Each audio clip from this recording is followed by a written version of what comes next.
First of all ডেস্কটপে বা যে কোনো এক জায়গায় একটা ফোল্ডার নেবেন, নাম দেবেন আপনার পছন্দের মতো নাম। আমার নাম, তারপর ভিতরে যাবেন। যদি একটু স্লো, আমি স্লো না হলে আমার এটা খুবই স্লো। টেক্সট ডকুমেন্ট, টেক্সট ডকুমেন্টে লিখবেন ইন্ডেক্স ডট টিএক্সটি কে চেঞ্জ করে এইচটিএমএল। ডট এইচটিএমএল হচ্ছে আমরা এইচটিএমএল লেখার একটা রুল এক্সটেনশন।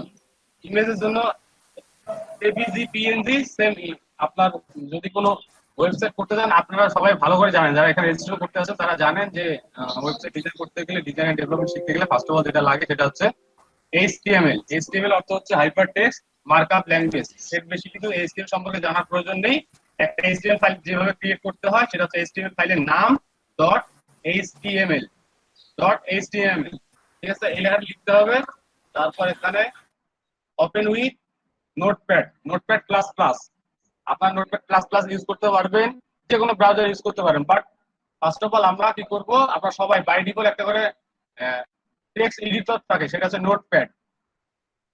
বাই ডিফল্ট একটা টেক্সট এডিটর থাকে, সেটার নাম হচ্ছে নোটপ্যাড। আপনারা সবাই নোটপ্যাডে এটা খুলবেন। এইচটিএমএল লেখে কিভাবে, এইচটিএমএল শুরু করে, এইচটিএমএল ট্যাগ দিয়ে শুরু, এইচটিএমএল ট্যাগ দিয়ে শেষ। এখানে দুটো দেখেন, আপনারা সবাই ভিডিও দেখছেন না, ভিডিও দেখে অলরেডি জেনে গেছেন, সেই জন্য আমি হ্যাঁ। হ্যাঁ, প্রথমটা দেখছিলাম, প্রথম দিনেরটা দেখছি, শেষ আচ্ছা, করছি। আপনার ভিডিওগুলো দেখে নেবেন, আর ঝামেলা হবে না। সো এইচটিএমএল শুরু করতে হয় আর এইচটিএমএল শেষ করতে হয়, এটাকে বলা হয় ওপেনিং ট্যাগ, আর এটাকে বলা হয় ক্লোজিং ট্যাগ। তাহলে এক একটা, এটা হচ্ছে এক একটা ট্যাগ। তাহলে ট্যাগ কি জিনিস, ওপেনিং ট্যাগ কি, ক্লোজিং ট্যাগ কি, বুঝতে পারছেন? হ্যাঁ, বুঝতে পারছি। এটা হচ্ছে ব্যাপার। এটা গেল সর্ব উপরে, সর্ব উপরে একটা ছোট করে একটা কোড লেখা হয়, যেটা হচ্ছে, এটাকে কি বলে বলেন তো? এই এটা হচ্ছে লেস দেন। স্যাম্পলটার নাম হচ্ছে less than dot PYP, dot type HTML. এটা আপনি যখন উপরে অ্যাসাইন করে দেবেন, মানে লিখে দিবেন, তখন আপনি এটা সবার একটা এক্সক্লেমেটরি দিতে হবে, মানে আচ্ছা বলতো, আপনি যখন এটা লিখবেন তখন এটা ভার্সন হবে 5, এইচটিএমএল 5 ইউজ করতেছেন। আপনি একে বলে, ব্রাউজারকে বলে দেবেন আপনি এইচটিএমএল 5 ইউজ করেন, এটা লেখা অর্থ হচ্ছে এইচটিএমএল 5 ব্যবহার করতেছেন। এর নিচে আচ্ছা, আপনি এইচটিএমএল আর এইচটিএমএল ফাইলের মধ্যে ডিফারেন্ট কি, এটা জানতে ফাইল পারি? এর মধ্যে ডিফারেন্ট আপনার আছে। মানে ডে বাই ডে হচ্ছে এগুলো ভার্সন আপডেট হয়ে আসতেছে, ডে বাই ডে, মানে কিছু কিছু নতুন নতুন এলিমেন্ট আসে, আর এগুলো হচ্ছে আপনার নাম চেঞ্জ হয়ে যায়। ও আচ্ছা। এগুলো জাস্ট খালি কিছু কিছু নতুন নতুন এলিমেন্ট আসে, কিছু কিছু বাদ যায়, কিছু কিছু চলে আসে, তো নতুন নতুন ট্যাগ আসে। এগুলো সম্পর্কে আপনাদের জানতে গেলে আপনাকে আবার ইউটিউব করতে হবে, সরি গুগল করতে হবে, যে how many version in HTML, কতগুলো ভার্সন আছে, কোন ভার্সনে কি কি, ঠিক আছে, এগুলো আপনি পড়াশোনা করবেন, নিজে নিজে পড়তে হবে। তাহলে ডক টাইপ এইচটিএমএল শুরু করবেন, তারপর এইচটিএমএল দিয়ে শুরু এবং এইচটিএমএল দিয়ে শেষ। HTML opening tag, closing tag, এই যে ভিতরে মাঝ আছে, মাঝের বরাবর একটা ব্র্যাকেট নিয়ে নেবেন, এভাবে একটু গ্যাপ ফাঁকা করে নেবেন। তারপর ভিতরে, ভিতরে উপরে লিখবেন হেড, হেড শুরু, হেড শেষ, হেড শুরু, হেড শেষ। এর ভিতরে, এটার ভিতরে লিখবেন টাইটেল, এটার ভিতরে ওপেনিং ট্যাগ, ক্লোজিং ট্যাগের ভিতরে টাইটেল। টাইটেলের ভিতরে আপনি যে টাইটেলটা দিবেন সেটা, ওই টাইটেলটা শো করবে আপনার ওয়েবসাইটের এই যে উপরে। যেমন বর্তমানে দেখাচ্ছে নিট এলইডিপি ক্লাস, যেমন মাইক্রো ওয়ার্কার্সে দেখাচ্ছে মাইক্রো ওয়ার্কার্স। তো আরো বিভিন্ন রকম ওয়েবসাইট যাবেন, এক একটা এক এক রকম দেখাবে। This is title tag. এর ভিতরে, এটার ভিতরে আপনি আরেকটা কোড, এটা নিচে, সরি এটা নিচে, এটা নিচে লিখবেন বডি, বিওডিওয়াই, বডি শুরু, বডি শেষ। এই বডি ট্যাগের ভিতরে আপনি যা কিছু লিখবেন, বডির ভিতরে, বডি ট্যাগের ভিতরে আপনি যা কিছু লিখবেন এটা আপনার এই ব্রাউজারে প্রদর্শিত হবে, এই ব্রাউজারে দেখাবে। তো আপনি বডির ভিতরে যে কোনো কিছু লিখতে পারেন। বডির ভিতরে এখন যে লিখি আমার সোনার বাংলা,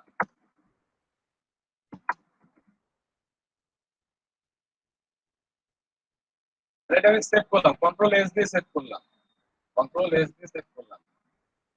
এখন যদি আমি ফাইলটাকে ওপেন করি তাহলে দেখতে পারবো আমার সোনার বাংলা একটা ওয়েবসাইট হয়ে গেছে। দিস ইজ এতটুকু করতে পারবেন তো নাকি যারা বেসিক আছে?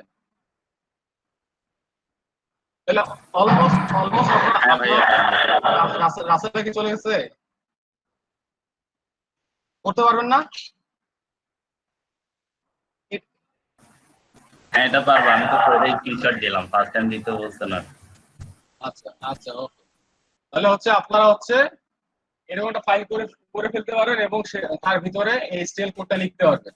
জি ভাইয়া। কোডটা, হ্যাঁ বলেন। আলটিমেট আলটিমেট ব্যাপারটা কি দাঁড়ালো? আলটিমেট হচ্ছে একটা ওয়েবসাইট ডিজাইন করতে ফার্স্ট অফ অল যে জিনিসটা দিয়ে শুরু করতে হয় এই জিনিসটা আপনারা জেনে গেছেন। দ্যাটস মিন কি অলরেডি কিন্তু একটা ওয়েবসাইট হয়ে গেছে। এখন এখানে ডিজাইন না থাকতে পারে, কোনো কোনো কিছু না থাকতে পারে, বাট এটা কিন্তু একটা ওয়েবসাইট হয়ে গেছে। যারা একদম বিগিনার, ঠিক আছে, যারা একদম বিগিনার তারা কিন্তু এই ব্যাপারটা যদি একটু বুঝতে পারেন তাহলে কিন্তু আপনার অলমোস্ট মানে ওয়েব ডিজাইনের প্যাটার্ন ধরে ফেলছে। এখন যে কাজটা আপনার আপনার প্রবলেমে পড়তে পারে সেটা হচ্ছে এখানে আপনার আমার দেখাচ্ছে ডট এইচটিএমএল, আপনার এটা না দেখাতে পারে, আপনার পিসিতে এটা শো না করতে পারে, কারণ হচ্ছে এটা বাই ডিফল্ট এটা রিটেন থাকে। আপনাকে সার্চ বারে যাবে, সার্চ বারে গিয়ে লিখবে ফোল্ডার,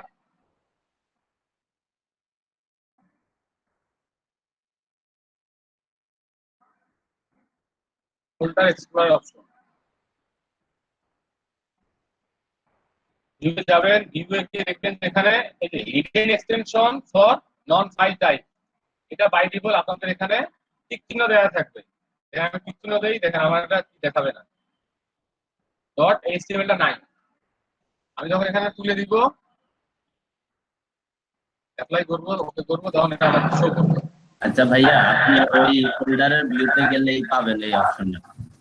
এখানে উপরে যে ভিউ বারটা আছে না, ভিউ উপরে, হুম, ওইখানেই পাবেন। আপনি ভিউতে ক্লিক করেন, ওই যে উপরে হোম, শেয়ার, ভিউ, এই তিনটা উপরে উপরে, হ্যাঁ হ্যাঁ এখানে আপনি একদম এই যে দেখেন ফাইল এক্সটেনশন নামের ডান পাশে একটা অপশন আছে।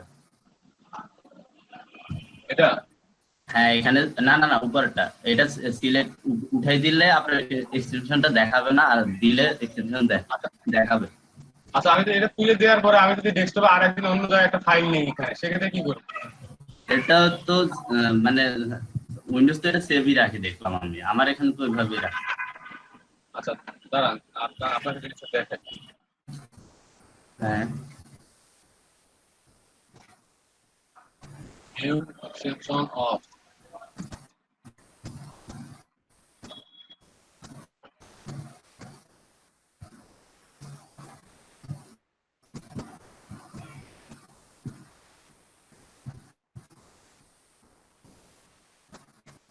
তাহলে এখান থেকে তো অপশনটা পাওয়া যায়, ঠিক আছে?